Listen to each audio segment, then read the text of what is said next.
হরে কৃষ্ণ। রাধে রাধে। শর্তিলা একাদশীর দিন ভগবান বিষ্ণুকে কিভাবে আপনারা পূজা অর্চনা করবেন। শর্তিলা একাদশী অর্থাৎ মাঘ মাসের কৃষ্ণপক্ষের একাদশী হচ্ছে শর্তিলা একাদশী।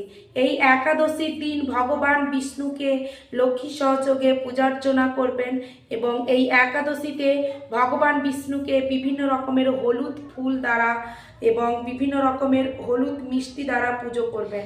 এছাড়াও তিলের তৈরি বিভিন্ন সামগ্রী যেমন তিলের লাড্ডু, তিলের খিচুড়ি, তিলের হালুয়া ভগবানকে প্রদান করবেন এবং এই দিন গরিব অসহায়কে তিল দান করবেন।